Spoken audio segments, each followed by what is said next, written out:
Hello, Science Alliance. Hello, I'm Lara. This is Theatre of Science. I have been streaming free live lessons into the internet like this since 2020, and I'm trained to teach science, but now I just teach whatever you want me to teach. And we're doing mythical creatures. We've got 7 lessons of mythical creatures. You can watch them in any order. This is the second one. We're doing unicorns. I've decided we'll learn about unicorns at the same time as learning about scientific drawings. I don't think we've ever done that before, and it's awesome. So I asked you to draw like 1 or 2 or all of a Christmas tree, a cat, just a cat's head, don't go crazy, a rhino or a house. If you haven't done that, just like quickly draw a Christmas tree or something, okay? We're going to talk first of all about the very, very first reference that we have to unicorns. And to do this, I need to teach you something which is actually, in the UK, Key Stage 2 knowledge, apparently. Like 8 and 9-year-olds are learning this. I don't think I knew this. I'm not sure I'd ever heard of this. Okay, here is a map of a bit of the world. We're just going to zoom in so that you get a feel for where we are. So Egypt is over here, which we talked about a bit last week when we were talking about dragons. Here's India. Let's zoom in a little bit because we need to be in India and Pakistan as well. So running through Pakistan and up and then down through China is this beautiful river called the River Indus. Oh, look at it. Oh, so beautiful. Right. So what we're supposed to know, I'm not sure that I knew, is that between 4,000 and 3,000 years ago, so it lasted for 1,000 years, one of the first really large civilizations was living in the Indus Valley. Like 1,500 towns and cities around here. Apparently they were amazing at town planning, the Indus people. They had brick buildings, they didn't have stone around, so they just made clay bricks like we do. They had drains, they had streets, like everything was arranged in a grid system, so the streets were sort of just wide enough for 2 carriages to pass each other. So here's a map. They had 2 really big cities, Harappa and Mohenjo-daro. Can you see them? A little bit of ancient geography here. Theatre of ancient geography. Harappa and Mohenjo-daro. You got them? There's Harappa. And there's Mohenjo-daro. So these cities had about 80,000 people in them each. It's an incredible civilization. We don't know what they called these cities because no one knows what language they spoke. It's such a cool mystery, and I'd never heard about this. Anyway, around the Indus Valley, from the time of this Indus Valley civilization, we found loads of these things. Loads of stuff called seals. We don't quite know what they were. Apparently the Indus Valley civilization didn't have money. They used to just swap stuff. So you know what I mean by seal, right? It's like clay that's had something sort of scraped into it. So if you press it into clay, you get a bumpy picture, you know what I mean? So they might have used it as almost like a logo, as a sort of stamp to show like who'd made what thing. Anyway, we found absolutely loads of these, not we, you know what I mean? The people who study this kind of thing, what a great job, have found loads of seals. Look at them. Look at this one close up. What do you see? We've got 2 of the same animal. Notice anything? And here's another one. Very famous, these Indus Valley seals. If you're ever in a museum and you see one, you'll know that you should be excited now. So we don't know what this writing says. Here's another one. What is it? Well, I mean, we don't know. We don't know what it is, but it's an animal, isn't it? And it's only got 1 horn. Or has it? So the reason that I got you to draw a rhino is because I wanted to ask you, if you drew a rhino, I suppose I could have said a horse as well. If you imagine yourself drawing a horse or a rhino, did you draw, have a look at it. How many legs has it got? Not how many legs has a rhino got. How many legs has your rhino got? So if I was drawing a rhino, I don't know what I'd do. Something like that. I don't know whether I would have drawn 4 legs or only 2 legs. I know that a rhino has 4 legs. I might have just done that. Or maybe I might have done like a couple of legs behind. Sorry about the pen. I say that every week. So what we're talking about now is scientific sketching. So you might have done a lot of drawing in art, like artists draw pictures for all kinds of different reasons, to make people feel certain feelings. For scientists, sketching is just about conveying information. So it's quite different to the sort of art drawing that you would do. A good example, I think, is fossils. Because you might be thinking, Lara, we've got photography now, no one needs to actually do drawings. But no, look at this. Here is a skeleton of a pterosaur. That's the real skeleton. And here is a scientific sketch of the pterosaur. If you were going to study the pterosaur, which one would you rather use? I would definitely rather use the sketch, because the artist has helped us by cutting out information that the artist doesn't think is relevant. So like the texture of the rocks and the colours. I think this is much, much easier to understand. So even these days, sketching is a really good way to sort of pick out details if you want to study something. Also, if you did our oceans lessons, the last module that we did was sort of based on the IGCSE Marine Science specification, and I didn't mention this, but if you do IGCSE Marine Science, the exam might ask you to sketch something. Make a simple freehand drawing, freehand, so like just doing it with your hand, showing the key features, taking care over proportions, so don't make any bits too big or small. And here's what your IGCSE Marine Science spec says about drawing. So I thought, let's do a drawing that they want us to do. Drawings should be drawn using a sharp pencil. I'm laughing because I can only find a biro. Maybe you've got a pencil with you. To give fine lines that are clear and unbroken. So this is a difference between scientific sketching and art sketching. If you, like, my husband is an artist and they do this, don't they? They go like, just do my little like rough. He draws transformers actually. I don't know how to draw a transformer. Just do my rough like arty lines like that, and then I go over them later. No, we're not doing that today. With scientific sketching, it's all about clear, unbroken lines. Line drawings should use most of the available space. So if you've got a piece of A4 paper that you're doing your drawing on, can you fold it in half? Because we don't need to use up a whole A4 piece of paper on what we're about to do. With no shading. Why wouldn't you put shading on a scientific drawing? Why not? Why wouldn't you want shading on it? So if you've got the free printouts from my website, which you don't have to have, like I put it all on the screen, you're not missing anything. If you've got the printout, you've got a little box for doing your drawing. If you haven't got the printout, I'm just going to fold a bit of paper in half. Why wouldn't you want shading?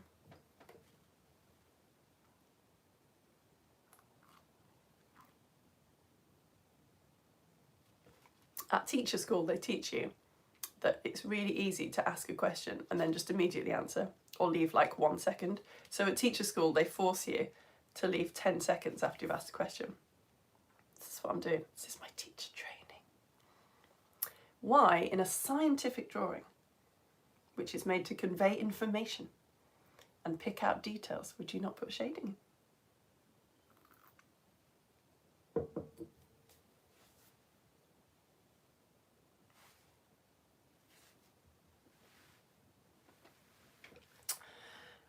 Well, it's because what is shade? Shade is how the light is hitting an object, isn't it? So if I want to draw this pen, if I put all the shadows on the pen, I'm not actually really giving you that much information about the pen. What I'm doing is giving you information about where the light is. If the light was underneath the pen, then that would change where the shading is. So you don't want to be drawing information that is going to change. You only need to draw the actual object, all right?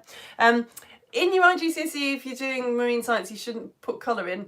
Scientific sketches do often have colour, but it's really difficult to not just make it look pretty, to make sure that it's the same colour as that you're giving information about the colour. But you could, if you've got some pencil codes with you, you could put some in today. Label lines, it's good to label scientific drawings, should be drawn with a ruler. I'm laughing again because I don't have one, and they should touch the object. So if you're going to label an ear, make sure it's actually drawing the ear, not just vaguely in the direction of the ear. Okay, shall we do a scientific drawing? If you drew a cat's head, then that's good. But can you draw another one? Can you have a quick go at drawing this cat's head? So, like I say, take up the whole page or take up as much space as you've got. Do unbroken lines, remember, not loads of little lines.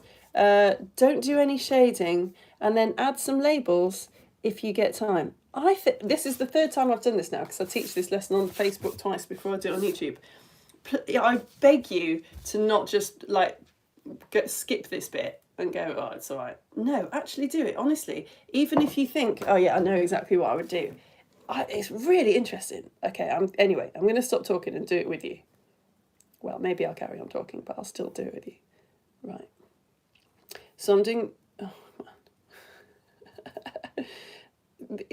I should say at this point, because I've got a child who gets really stressed out about not getting things right. This isn't a lesson about making a scientific drawing.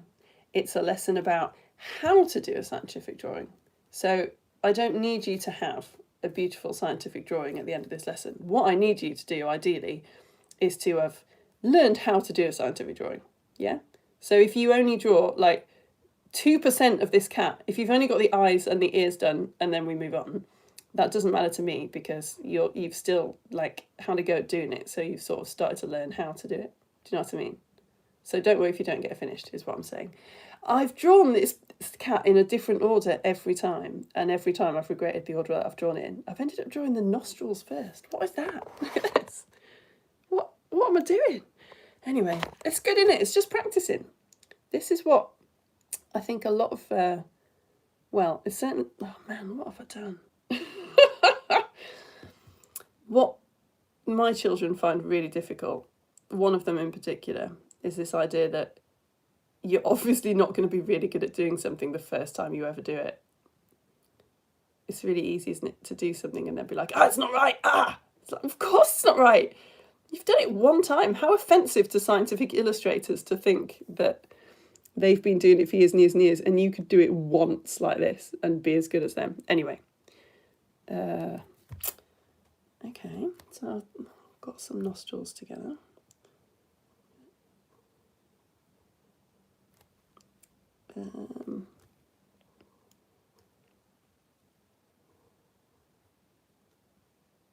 So I should say the top of this cat's head is black, isn't it? That's obviously not shading. That's not a shadow. That the cat's head is actually just black. So you might want to, if you've got like a black pencil crayon or just colour it in a pencil, colour it in. Oh wow, that eye's gone wrong. Or you could just label it. You could draw a line and then write black on the bit that is black.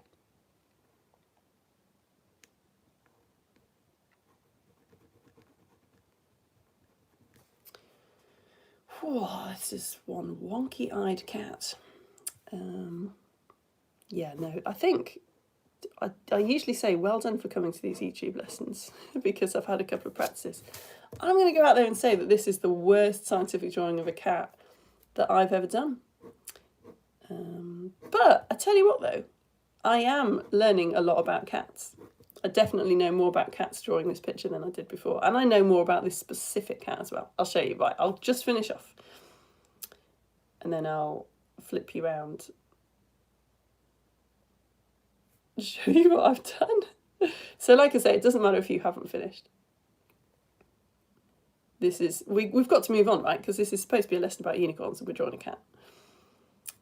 I just thought it'd be good to start with something that we kind of know what it is. Okay, I'm going to label that black. I'm not going to bother to colour all that in.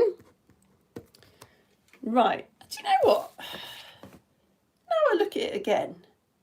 It's not, maybe it's not awful. No, I think it might actually be better. Yeah, okay, so anyway. Can we finish there? Is that okay? If you've got a green pencil crayon and you're happy that it's the same colour as the cat's eyes, you could colour in the cat's eyes as well. It's obviously got a gorgeous little pink nose. You could try that. Here's what I've done. Now, does that picture look like that cat? Well, I mean, like, no. It's only the third time I've ever done it. But hopefully you have learned a lot about this cat. And I feel like people could certainly look at this drawing of a cat and know a bit about this cat. Like I hadn't noticed that that it's not symmetrical, is it? It's got a more white on one side and one eye is covered in black and the other eye's got a lot of white around it. So you would know that from looking at my drawing. So one great thing about scientific sketching is it's a really good way to notice details that you wouldn't otherwise notice. Here's another picture of a fossil, which isn't looking like very much at all, but once you start picking out those details, you learn a lot. I had never noticed that cats have whiskers on their eyes. When I drew just a picture of a cat, I did this. I just drew whiskers coming out the side of a face, pointy ears. It turns out cats have whiskers at the top of their eyes as well. I hadn't really noticed that they have nostrils. I've never ever drawn nostrils on a cat. They're not really smiling, are they? They've got a sort of enigmatic Mona Lisa thing going on. And yeah, never in my life have I ever drawn a cat with curved ears. I always draw them pointy, but it turns out that they are curved. And I hadn't noticed things like their pupil doesn't go right down to the bottom. So definitely for me, I'm never going to forget what I've learned about a cat from drawing that cat. So anyway, to come back to unicorns, people were debating for a long time, is this just a very unscientific ox? Is it just an animal that's got two horns, but they've drawn it so that the horns very neatly line up with each other? Now, the bottom bit here might be a clue because it's got 4 legs, hasn't it? They haven't done that with the legs. And actually, no, we did find eventually 3D models of Indus Valley unicorns. So we definitely know that even the 3D model has only got 1 horn. And we know they could draw 2 horns because we have other seals of other... So it remains a mystery. Nobody knows. Is it a unicorn? We don't know. Anyway, so scientific drawing is important now for the reasons mentioned. It's also important because sometimes you just haven't got time to get your phone out, have you? Sometimes, like I have been in Costa Rica and seen a big cat. I have. I definitely saw it. It was big. It leapt out of some tall grass and then it bounded away. I didn't have time to get my camera out, and also I was too busy enjoying the spectacle of watching a big cat. If I'd been really good at scientific drawing, like maybe if I'd had loads of practice, I might have just intuitively taken in some details and been able to sketch it, but I couldn't do that. Anyway, in the olden days, they couldn't get their phones out and take a picture because they didn't have phones or cameras, did they? So in the olden days, I suppose you could say scientific drawing was even more important, because if you were living in the UK, then the only information you had about any animal that wasn't living in the UK was from drawings that people had done and words that people said about it. So here's a picture of an animal drawn in the year 1200. This was drawn by Norse people, so in sort of Scandinavia. It's an animal that you don't get in Scandinavia. What do you reckon this animal is? Have a look at that. You might have seen this before. What animal is that? I mean, you can completely see what they were going for. Someone has seen this thing, maybe someone's seen it and then described it, and the person who drew it hadn't actually seen it and is going on a description. You'll get it when I show you another picture. What about this one? So they are elephants. This is an elephant. Apparently the story went round that elephants could carry a lot on their backs. So this is an elephant in the 1200s, according to Norse people, carrying basically an entire castle full of soldiers on its back. Here's another elephant. I mean, I'm laughing, but it's not bad, is it? Like, you can completely see how if you described an elephant, that is what a person who had never seen an elephant would come up with. So we take for granted now that we've got photos. But obviously, a long time ago, that we only had descriptions. So the first description we have of a unicorn that we can read is from a Greek historian called, I'm going to call him Ctesias, I don't know if that's correct, who lived about 2,500 years ago. Strap in, chums, for this first ever description of a unicorn. First of all, how long do you picture a unicorn's horn has been, please? Just have a little think about that. It's unfair, isn't it, because I've got my hat on so you can see. I mean, I feel like probably, if you're anything like me, you are picturing a unicorn's horn as being about that big. Anyway, you could show me with your hand. How long do you reckon? Come on, let's read about what Ctesias said. First ever written description we have of unicorns. There are in India certain wild asses which are as large, steady on, just kind of like a horse, isn't it? It's an animal, it's an ass, which are as large as horses and larger. Their bodies are white, their heads dark red, and their eyes dark blue. They have a horn on their forehead, which is about 1.5 feet in length. 1.5 feet! If a ruler, like a sort of normal school ruler, is about 30 centimetres. So if you do that, and then you add another 50%, so add half of that again, about 45 centimetres is apparently the original length of a unicorn's horn. I read another ancient description that when they could jump off cliffs and bounce, they would land on their horn and it would bounce and that would save them. Anyway, I'm getting distracted. So that's how long a unicorn's horn was in the olden times. The dust filed from this horn is protection against deadly drugs. The base of this horn is pure white. The upper is sharp and vivid crimson, and the middle is black. Those who drink out of these horns are immune to poisons if either before or after swallowing such they drink wine, water, or anything else from these beakers. This, by the way, translated from by Odell Shepherd in their book, The Law of the Unicorn, which I haven't read. I got all of this from bestiary.ca, this website, which is totally amazing, and you should look at it. Anyway, I spent quite a long time researching. We'll do more about Greek myths next week. Like, why are Greek historians lying? Like, just why are they lying? Clearly they're lying, right?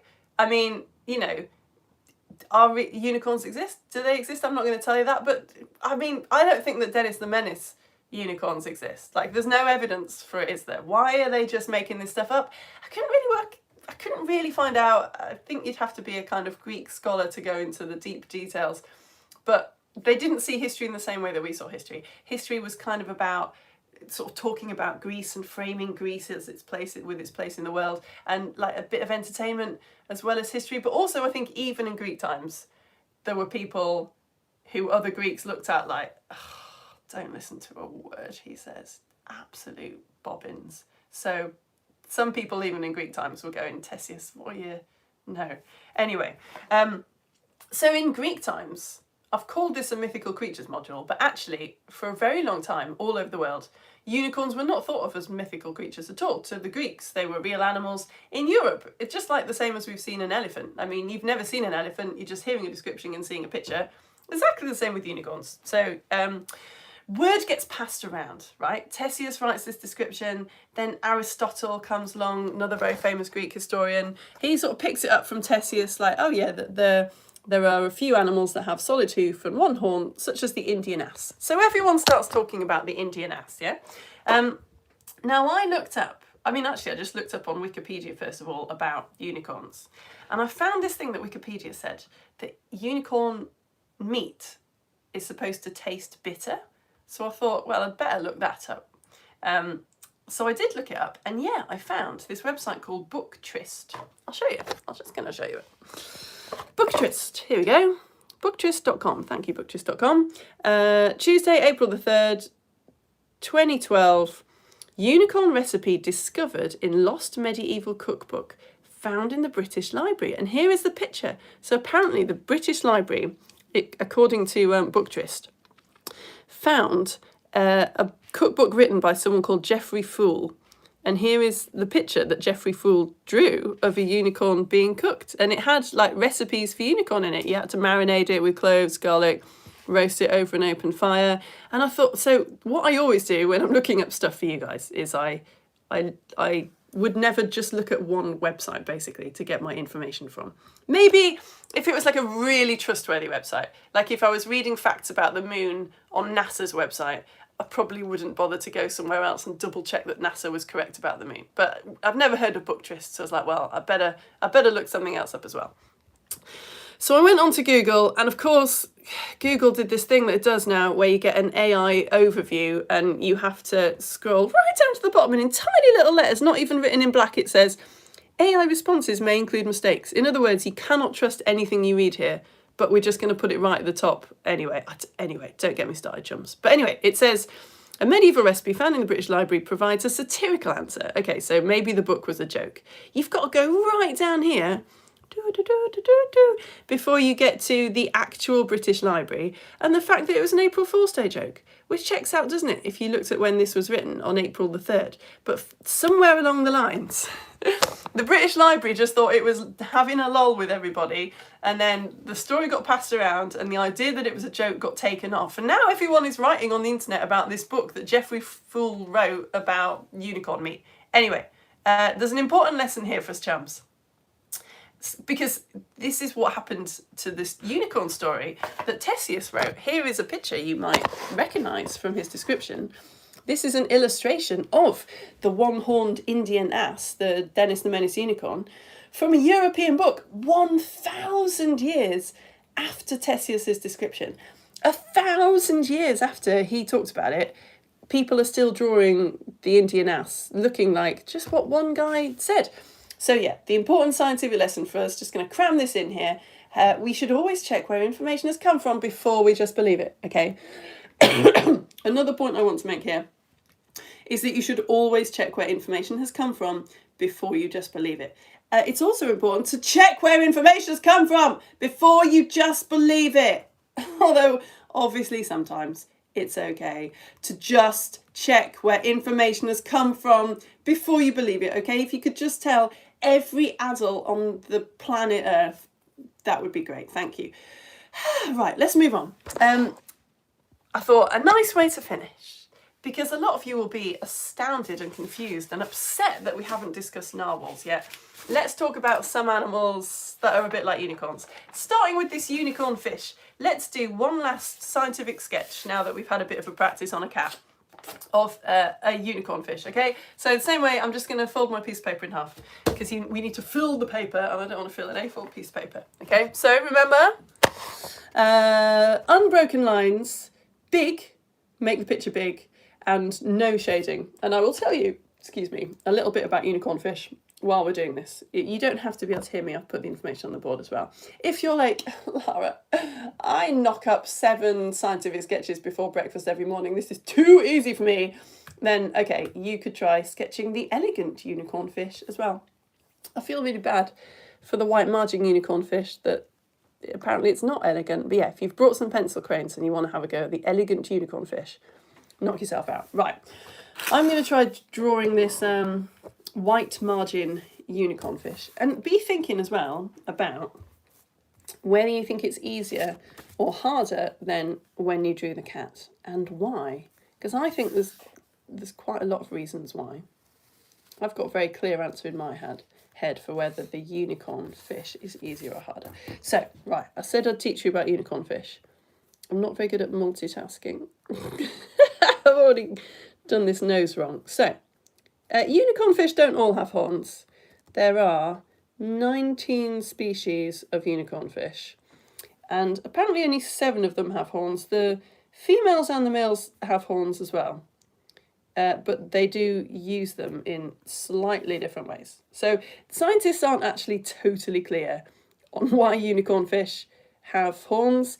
We think it's probably for mating reasons, you know, like in the same way that a male peacock has a really beautiful tail, which it uses to show off to attract a female. So it's not really helping the male peacock to survive. In fact, it looks like it's really getting in the way, doesn't it? But it has evolved to have a gorgeous big tail because it means that it's more likely to mate with a female. So it's more likely to pass its DNA on. So it might be the same with the unicorn. So I'm just drawing it at the same time as talking and getting super confused. I've given it a very enigmatic smile. So this is what I learned that absolutely staggers me. Unicorn fish can change the colour of their horns. Like, scientists actually call it flashing. They can flash their horns. It's only the males that do it. They've studied it in a Japanese aquarium, male unicorn fish, and it turns out they flash for a couple of different reasons. They flash when males are around, maybe to sort of kind of because they're feeling a bit threatened, like maybe to show off how great they are, so stay away from me or whatever. And they also flash to females, probably to impress them, because how impressive is it? I mean, I can't think of anything more unicorn-like than an animal which has got a horn coming out of its forehead, and it can, I'm just going to go out there and say magically, it can magically flash its horn different colours. It's ridiculously awesome. Right, I think I've more or less finished. Oh no, I've missed out a detail. What colour are we saying? I'm going to say that's blue, or maybe it's grey. I'll write blue-grey. This is another problem with photos, isn't it? Is that you can't quite be sure whether it's the lighting or whether that's the actual colour. Again, the eye almost looks a little bit violet, but that might just be the way that the light is travelling through the water. Okay, I think I'm going to leave it there. Yeah, I think so. Oh, I've never noticed this little ridge here before, actually. Oh, wow, you really do notice different details when you're doing a scientific sketch. I've given it like a weird eyebrow. I don't know how I'm going to sketch that. I'll just do that. Okay, so did you reckon, it doesn't matter again if you haven't finished, do you reckon that sketching a unicorn fish was harder or easier than sketching the cat? I reckon you're probably saying you're finding this unicorn fish a lot easier. So maybe you're finding it easier because it hasn't got fur and the lines are a little bit cleaner and crisper, aren't they? But I think you might be finding it easier for another reason as well. There's a reason why I asked you to draw things like a Christmas tree and a house. Okay, I'm going to move on. Is that okay? I'm sorry if you haven't quite finished, but obviously this is saved forever on YouTube, so you can always come back to it. Yeah, I asked you to draw a Christmas tree, a cat, a rhino, and a house. One of the things I was sort of thinking that you might do that we could come back to is you might, if you have a look at your first drawings, have you drawn an actual Christmas tree or a house? Or have you drawn a drawing of a Christmas tree or a house? Like if I've just drawn a Christmas tree just now. Here's my picture of unicorn fish. I would never ever draw a Christmas tree without it just being 3 triangles on top of each other. That is my Christmas tree drawing, because that's just what I've learned. It might be the same with houses. Like whenever I draw a house, I will draw like a sort of rectangle shape. I will draw 2 windows and a door like that, and a roof that goes pointy like that. I've never seen a Christmas tree that looks like 3 triangles stacked on top of each other. I tried to find a photo and I've got nothing. They don't look like that, do they? This is the sort of Christmas tree that I would have in my house, not this sort of, the decorations wouldn't match, but it's roughly the same. Or just a pine tree outside, you know. It doesn't look anything like, so I think the cat was harder in a way, because we've all got a really clear idea of what a drawing of a cat looks like. Like, I don't know about you, but when I was looking at the photo and drawing the cat, as soon as I got to the whiskers, I just started going, whiskers, and then thought, no, that's not what a scientific drawing is. I'm supposed to be looking at where the whiskers are. But I'm so used to just drawing cats, because it's fun to draw cats, that you just stick whiskers on. So I thought the unicorn fish was a lot easier because I've never drawn a unicorn fish before. So I was much more focused on what it actually looked like. So it's really hard. And again, this sort of comes back to trying not to make stuff up and relying on sources for information. It's really hard not to just draw what's sort of in your head. And we sort of see the same thing with unicorns, right? So the story of unicorns gets passed around. Everyone's got drawing of unicorns. So when people find these gorgeous long horns, people know what it is because they've already got an idea in their head. It's a unicorn horn. Real unicorn horns were found. Thank you, Welcome to the Collection, for this beautiful picture. So no, I've already mentioned them, haven't you? A lot of you will be thinking, I recognise that. That's a narwhal horn. Yeah, it is. I didn't realise that narwhal horns are actually tusks. Did you know that? They're actually the narwhal's tooth, which has just evolved to grow out of its face. So if you've got clean hands, you can feel your teeth. 2 of your teeth, either side of your front teeth, are pointy. They are your canines. So back in ye olden times, the animal that we evolved into would have used its canines for like tearing meat. So the narwhal it's just evolved to have 1 canine that grows out through its face. It sounds painful, but it's evolved to do it. And it gets ridiculously long. It's basically like an inside-out tooth for us. So our teeth are very sensitive on the inside, right? The narwhal tooth is really sensitive on the outside. So it can use it for detecting things. They've monitored, I don't know how or why, but they've monitored a narwhal's heart rate as the temperature of the water around it changes, and its heart rate changes because it's using its tusk to detect changes in its environment. Apparently, also, don't do it if you meet one, but the outside is quite squishy, and it's the inside that's hard. What is more magical than that? They've literally got a really long, curvy horn that can detect the environment around them. Amazing. Yeah, so the other animal that we haven't talked about, just very quickly before we finish, it's the rhino. I've learned an amazing thing about the rhino. I'm a physics teacher, right? So I'm trained to A-level to teach stuff like forces, electricity, waves. I'd never thought about this. What the rhino has evolved to do is it's evolved to use its horn to sort of fight with opponents. So they kind of ram into each other and they use their horns to try and trip each other up. So it makes perfect sense that the rhino's horn is on the end of its nose, because we've done it in IGCSE physics, which is free to watch, and you should watch them. You should come to my live IGCSE physics lessons. We're starting astronomy next week. Oh my days, you should totally come. Anyway, we've already done forces and how things turn, and we've looked at how the pivot, like with your arm, the pivot is the elbow, the thing that the sort of arm rotates around. And the further something is from the pivot, the more turn you get. So we won't go into it too much, but like if you're trying to lift up a stone, using a tiny little lever isn't going to make it very easy, but using a really big lever makes it a lot easier. Same way if you're throwing a dog a ball, people get those like really long plastic sticks to put the ball in, because you're basically just making your arm much longer, making it be further away from the pivot so it goes further. This is what the rhino's doing. It's just, so if you think of its neck as being the pivot, it's just evolved to add a little bit of it's basically just got one of those dog ball throwers on the end of its nose, which means that it's easier to kind of turn its opponent. It's got more sort of turn, more force if you like, so it can flip its opponents over better. It's good, isn't it? So rhino horn, you have got the stuff that rhino horn is made of on your body. It's made of keratin, which is the same stuff that your fingernails are made of. And if you've got hair, it's what hair is made of as well. But it's very, very, very, very densely packed together keratin.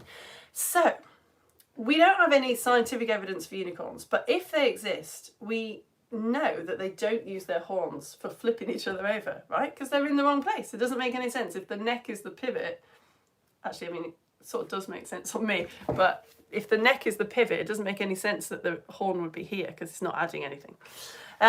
Right, whew. Just before we go, you might have seen unicorns, if you live in the UK like me, you might have seen unicorns on crests. So medieval people, again, had absolutely no doubt that unicorns were real. It is the animal of Scotland. So King James the sixth, King James of Scotland, his symbol was a unicorn. And then when he came down to England and became King of England as well, this became his coat of arms. He had the lion representing England and the unicorn representing Scotland. I already feel like doing a couple of scientific sketches has helped me to take in information, because I'm looking at this thinking, if I was going to sketch this, what would I do? It's a proper muscly unicorn, isn't it? Nobody knows why the Scottish unicorn has a chain around it. It might be because it is an incredibly strong animal. It's like showing that only the king can control the unicorn. I don't know. It's got a beautiful long horn, hasn't it? Like the olden times horn. I love that it's got its crown around its neck and not on its head, like the lion. I guess it would have got in the way. It's very impractical to wear a crown when you've also got a horn. Anyway, the other thing about unicorns is that they're often shown falling asleep in the laps of maidens. They became this sort of symbol of purity. I've got a good theory about this, right? Just before we go. Fourth time I've said that, but just before we go, right? Beautiful young maidens were supposed to be sort of very pure, right? Haven't had any babies, very, very pure. There's obviously no such thing as a pure human. Like, what does that even mean? You can get pure water that is only water particles. You can't get pure human, can you? Or I guess we're all pure because we're all made of human ingredients. Anyway, I think you couldn't have like the unicorn fish be the symbol of purity, because everyone knows that unicorn fish do poos and die, and then their bodies get eaten by bacteria. That's not a very pure thing. So if you're going to talk about a pure human, it makes sense that you have to have a creature that no one's actually seen, because then you don't get bogged down in the idea of unicorns doing poops. You know what I mean? I feel like we should move on. Anyway, that is basically the end of my unicorn lesson, except I thought I would finish with like a really weird, obvious question, which might not actually be that obvious. How do we know, friends, tell me how you know that narwhals exist? How do you know that narwhals exist?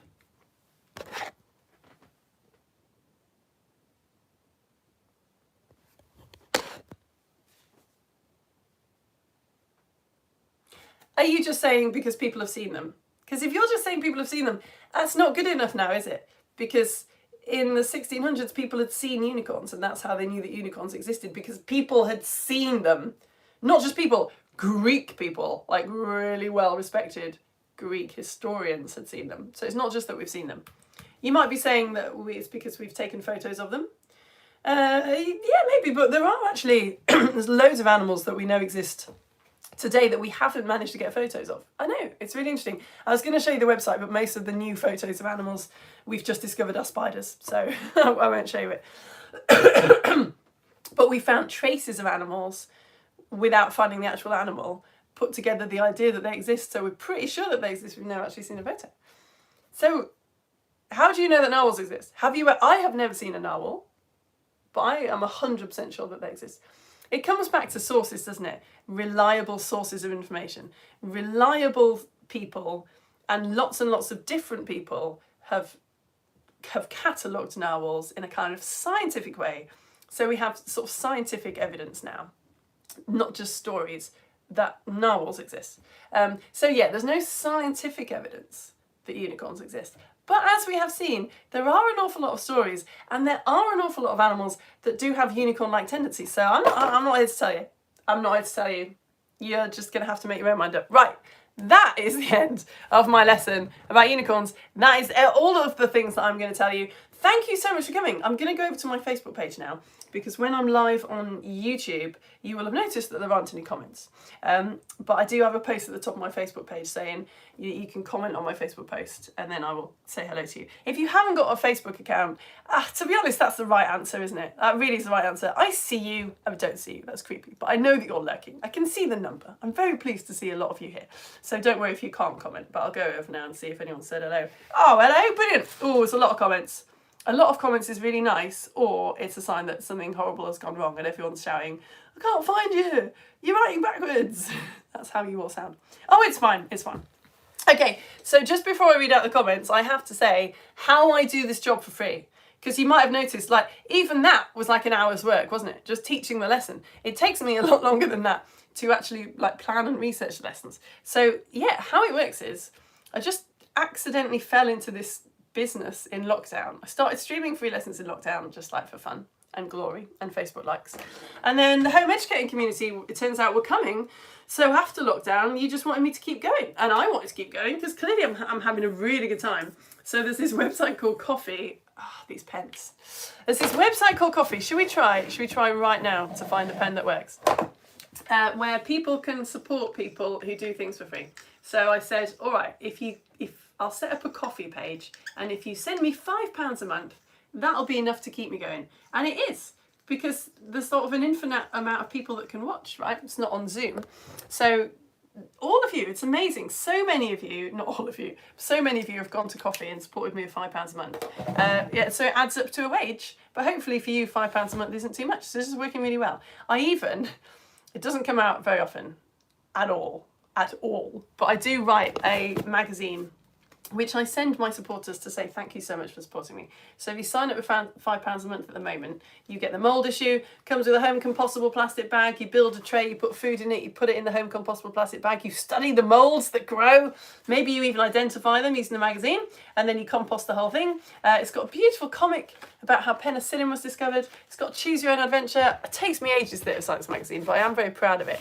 And if you sign up with £6 a month at the moment, I'm sending out I've called it the Christmas tree issue. I wish I'd called it the pine tree issue, actually, because it's supposed to be that if you don't celebrate Christmas, it's just all about the science of pine trees. But it does have a Christmas tree spotting guide in the middle that you can pull out and keep. So if you're ever walking through a pine forest or B&Q, you can answer all these questions and work out, is it like a pine tree or a spruce tree or a fir tree, and maybe even what kind of species it is. Again, it took me ages, but I'm really happy with it. It's got a gorgeous comic about the First World War, which always makes me cry, so I can't talk too much about it. It talks about pine trees and like what family they're in, and it's got this pine tree bunting as well, which gives you little bits of information about different pine trees, which are different colours. And then I'll send you some string and you can thread it all. I'm very proud of Theatre Science Magazine. Did I mention that? I also send you some rainbow glasses because they're cool and they make you see rainbows. So yeah, if you want to go to my About section on YouTube, which is where you are now, or go to my sign up button on top of my Facebook page or my website, send me £5 a month or £6 a month. I will send you nice things to say thank you so much. Look at me, clearly this is the best job ever. Look at me, it's definitely the best job that I could ever have. Apart from possibly astronaut, but I don't know, I think this is better. Right, Deacon! We don't have a unicorn hat, but he is sporting a turkey on his head. Hat twins. Also the unicorn. Yes, exactly. The national. Yeah, I didn't mention that it appears in the Bible. A lot of people were talking about that on Facebook the other day. That yes, it does. In the King James Bible, I think there's 6 references to unicorns. Oh, Aurelia, you've got a unicorn horse. Oh, that is so beautiful. Lara, plug in your laptop. I know. I'm on 4%. I really should, shouldn't I? But I also really need to go to set up the Lego Story Show, which is about marshes versus marshmallows in a minute. So this might be quite a good way of me doing this chat really fast, which I never do. Edmund! Oh, look at those scientific drawings. That's awesome. Okay, do you know what? I really do have to set up the Lego Story Show. and my battery is running low. So I'm sorry, I'm going to do something that I don't normally do. I'm going to just look at these pictures myself and not show you. I know, that's brutal. You can always go to my Facebook page, can't you? Oh yes, Aurelia, we've got the toy unicorns out in force. I didn't bring a toy unicorn. I guess I've got one on my head. I am wearing this in honour of today's lesson. Yes, Daisy, I'm loving these unicorn toys and unicorn costumes. This is excellent. I hadn't thought about that we're all in this together. Your rhino is worse than your dragon. I think that's a very good rhino. It's a very good rhino. You drew the 2 horns. I don't think I would have known that they had 2 horns before this. Oh, you're a perfectionist. Yeah, me too. It's a nightmare, isn't it? It's hard being a perfectionist. I love that your unicorn fish are having a little standoff. Whoa! Bella showing me a picture of a unicorn fish that you actually saw at Bournemouth Aquarium. So it's so much more interesting seeing a photo that someone that you know has taken, I don't know why, than just seeing one on the internet. Molly, you drew a rhino horse cat mashup. Of course you did. With a Christmas tree on the side. I love it. Oh, see, actually, your Christmas tree is actually much more real Christmas tree-like, isn't it? Did you do that to spite me? Who doesn't draw Christmas trees as triangles on top of each other? Molly, you're being too accurate. Stop it. Nice. Who's that? Oh, that's Toby. Oh, Toby's actually drawn like Dennis and Mendy's unicorn with a red head. That is brilliant. That's so good. Thea has drawn a cat house. All right, I'm on 3%. Whoa! Aurelia has done a really amazing drawing of a cat. Yeah, no, I'm not. I'm sorry. I really want to show you them all. But you can go to my Facebook page if you've got a Facebook account and you can see all these. Lana did both unicorn fish. You prefer the cat? I think that unicorn fish is splendid. Hello, Lauren. Have you read the Skandar book series? No, I haven't. I haven't. My child is very into unicorns and has read quite a scientific book about unicorns. So would absolutely tell me there's no doubt that they are real. Did you see the picture of the orca birth? No. No. Okay, thanks. Need to look that up. Hello, Robin and Hissy. Hope you're feeling all right. Hello, Ivy.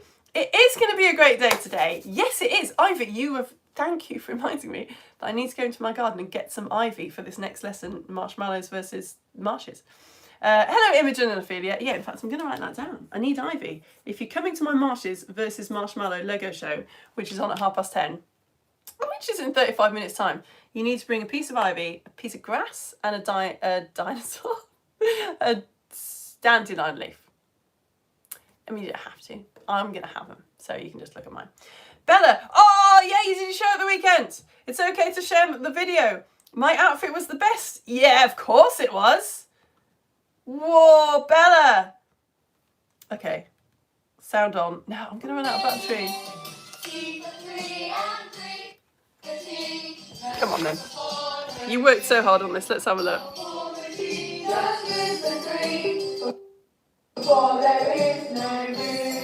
So my internet's very cross with me. Sorry. Also, I'm really zoomed in. That's really creepy. Yeah, no, I need to go, don't I? I need to go. There's a lot of you going to be getting very stressed about the fact that my battery is so low, and mine as well. Hello, Poppy. You're looking forward to the Lego Story Show. Well, thank you. That's good, very good motivation for me to go and set it up. Oh, my... Yeah, I hadn't been thinking about the fact that if my computer dies, I wouldn't be able to read your comments. Wow. Literally just didn't think that through. All right, I'm going to go and get my charger.